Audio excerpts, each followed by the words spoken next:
नमस्कार मंडळी, मी तुमचा लाडका मित्र वरद विजय चव्हाण आणि मी तुम्हा सर्वांचं माझ्या युट्यूब चॅनलमध्ये स्वागत करत आहे.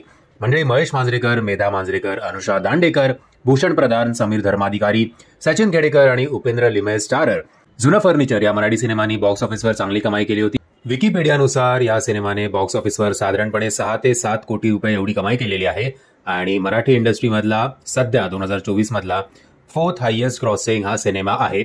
आशा करूया की 7 ते 8 कोटी नाही किंवा 15-20 कोटी नाही, प्रत्येक मराठी सिनेमा ऍटलीस्ट वर्षाला 7-8 मराठी सिनेमे असे येतील जे 30 ते 40 कोटींची कमाई करतील. हा सिनेमा लिहिला आणि डिरेक्ट केला होता स्वतः महेश मांजरेकरांनी आणि या सिनेमाचे निर्माते आहेत यतीन जाधव.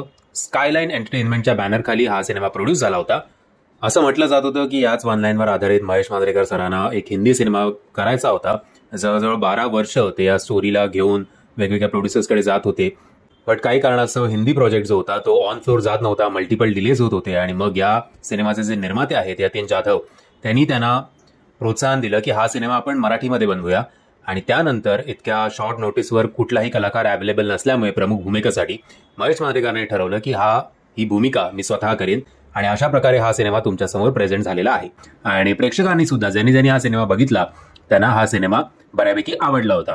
आता हा सिनेमा जर तुम्हाला थिएटरमध्ये बघायची इच्छा होती पण काही कारणास्तव तुम्ही तो थिएटरमध्ये बघू शकला नाहीत, तर आता तुमच्याकडे संधी आहे. हा सिनेमा ओटीटीवर तुम्ही बघू शकता. कुठल्या ओटीटी प्लॅटफॉर्मवर आणि केव्हापासून? तर हा सिनेमा तुम्ही आजपासून अर्थातच 28 जून 2024 पासून अमेझॉन प्राईम या ओटीटी ॲपवर बघू शकता. आणि जर तुम्ही बघितला नसेल हा सिनेमा थिएटरमध्ये तर तुम्हाला विनंती आहे की ओटीटीवर तरी याची चांगले व्ह्यूज येऊ देत आणि या सिनेमाला ओटीटीवर तरी चांगला प्रतिसाद मिळू देत. म्हणजे मी आशा करतो तुम्हाला हा व्हिडिओ आवडला असेल. जर तुम्हाला हा व्हिडिओ आवडला असेल तर प्लीज या व्हिडिओला लाईक, शेअर आणि चॅनलला सबस्क्राईब करायला विसरू नका. जय हिंद, जय महाराष्ट्र.